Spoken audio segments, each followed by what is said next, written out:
복수에 사로잡혀서 학창시절 자신을 괴롭혔던 한 친구 집에 정보를 캐기 위해서 늦은 밤 밖으로 배출되는 쓰레기를 뒤지는 문동은 오랫동안 그렇게 자료를 모아 복수의 칼을 갈고 있는 그런 상황이었습니다. 결국 그곳에서 일하는 아줌마에게 들키고 맙니다. 그때 문동은은 이렇게 말합니다. 역시 신은 나를 돕지 않아 라고 혼잣말을 하는 장면이 나와요. 이 한마디 대사 때문에 사실 영상을 찍게 되었습니다. 신은 자신을 돕지 않는다는 이런 대사는 정말로 많은 것을 함축하고 있습니다.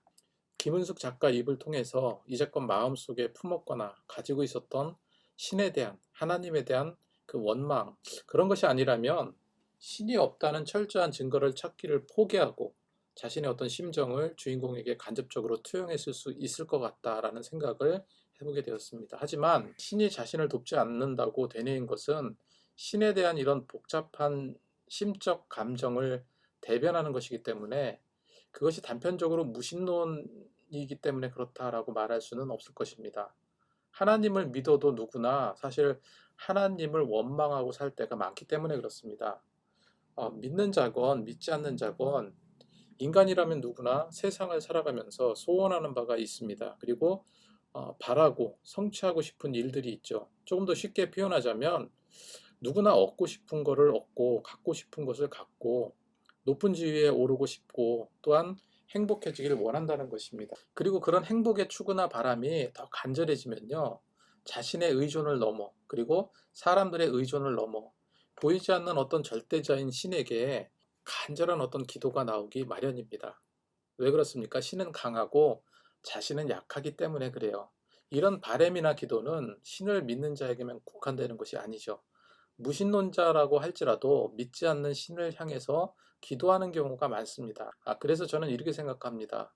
세상에 무신론자는 없다. 무신론은 신이 없다는 사실을 믿는 것이기 때문에 사실 유신론이죠. 그래서 무신론자들은 이렇게 기도하겠죠. 당신이 하나님이든 부처님이든 산신령이든 어떤 신이든 간에 지금 내 절박한 상태, 힘들고 어려운 이 일을 해결해 주세요. 간절히 기도하오니 도와주세요. 이렇게 기도할 것입니다. 늘상 왕따와 학교 폭력에 시달렸던 문동은은 어떻게 저렇게 저럴 수가 있을까 할 정도로 힘겨운 학창 시절을 보냅니다. 불에 지지고 온통 피멍이 들어서 학교 측과 경찰에 신고하기도 했는데 가해 학생들의 부모는 합의금으로 때우려고 했고요. 그리고 자식에 대한 사랑이나 관심은 1도 없던 부모는 합의금을 얼른 챙겨서 아이를 남겨두고 도망가 버리는 정말 폐륜적인 부모의 모습으로 그려지죠. 이런 동훈이 기댈 곳은 아무것도 없었던 것이죠. 동훈은 그렇게 신을 믿어보려고 하고 의지해 보려고 합니다. 하지만 성인이 되어서도 신을 믿을 만큼 그렇게 그런 믿음이 되지는 못했습니다. 그 드라마에서 가해 학생 중에 한 명에게 무신론자가 왜 좋은 줄 아니? 그건 가는 길이 정해져 있다는 거야.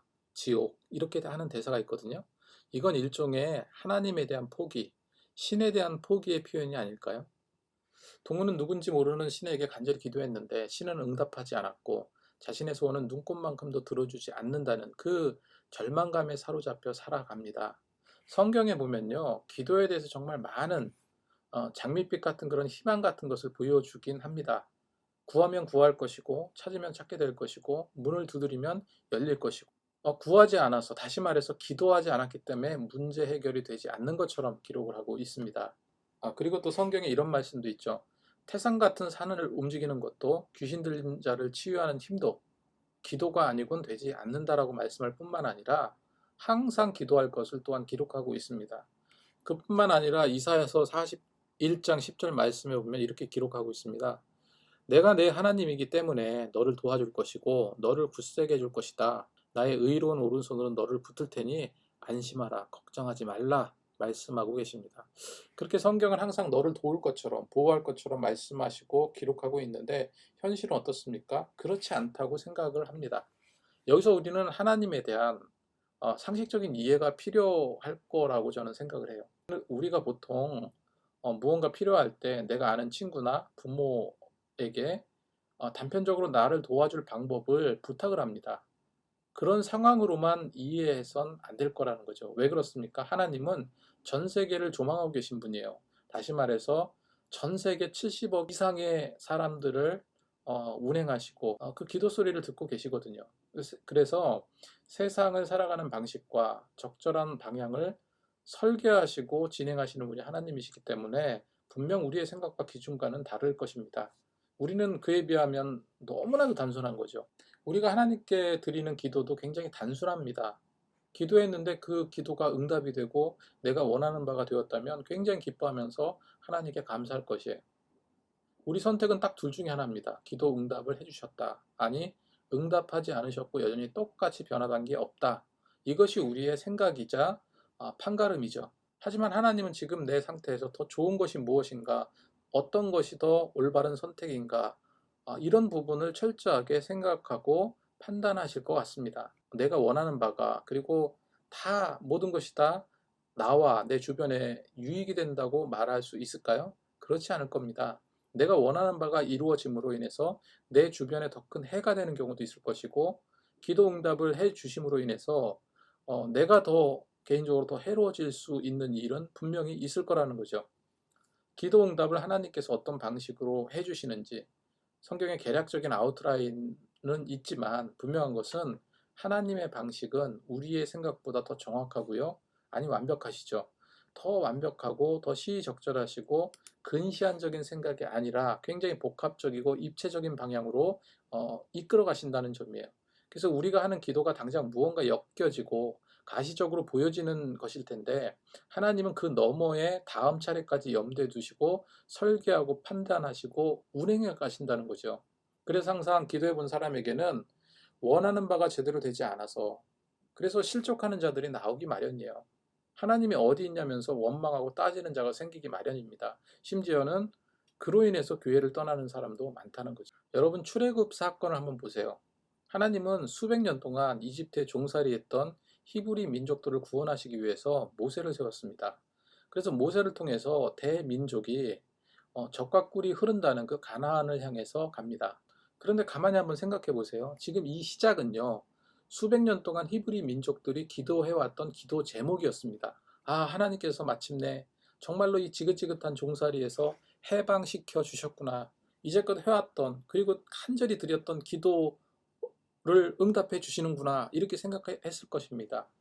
하지만 저들의 이런 기쁨과 환희가 오래 갔나요? 이집트 군사들이 히브리 민족들을 쫓아와서 막 죽이겠다고 하고 있고 앞에는 더 이상 갈 수 없는 홍해가 가로막혀 있을 때 그때 히브리 민족들이 뭐라고 말했습니까? 뭐라고 생각했습니까?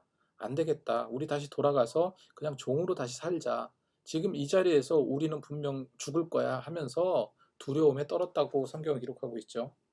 그런데 하나님께서 어떻게 하십니까? 기적적인 방법으로 홍해를 가르고 그 바다의 땅이 드러나게 됩니다.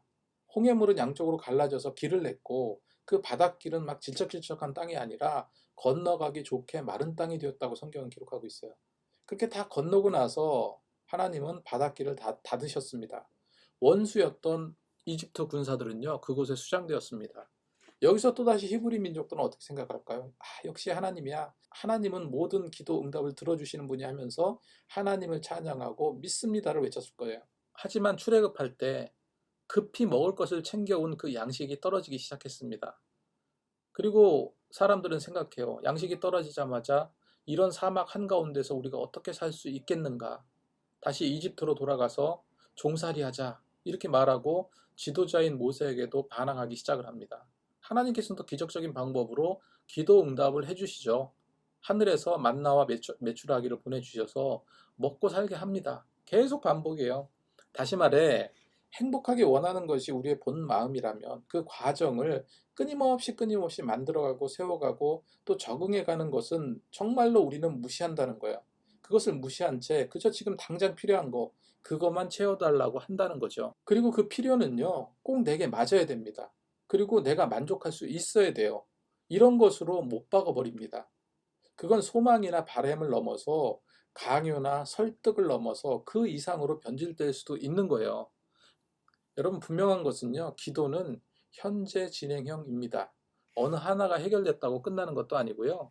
아무것도 해결되지 않았다고 기도 응답이 끝난 것도 아니라는 거죠.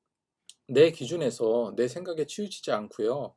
하나님 편에서 선한 것을 채워달라는 그런 단순한 기도는 세세한 내 필요의 기도보다 더 위대한 기도가 아닐까요? 성경에 기록하고 있듯이 하나님은요. 우리가 무엇이 필요한지 나보다 더 잘 알고 계신다 기록하고 있습니다. 그리고 그렇기 때문에 하나님은 먼저 그의 나라와 의의를 위해서 기도할 것을 요청하고 있습니다. 문도군이 했던 그 기도는 당연히 응답되어서는 안 되는 기도입니다. 처절한 복수를 완결짓게 해달라는 기도라면 그 기도는 분명 응답될 수 없는 기도일 거예요. 왜 그렇습니까? 예수님은 오른뺨을 내리치면 왼뺨까지 내밀고 겉옷을 달라고 하면요 속옷까지 벗어주라 말씀하셨어요. 그리고 원수까지 사랑하라고 하셨을 뿐만 아니라 오히려 그 원수를 위해서 기도까지 하라 하신 분이에요. 그런 예수님이신데 이런 문동은의 기도를 들어주실 리가 없겠죠. 더 글러리를 통해서 이 주인공 문동은이 말한 신은 나를 돕지 않는다는 이 말 하나 때문에 정말 많은 것들을 생각해 보는 그런 시간이 되었습니다. 시청해 주셔서 감사합니다.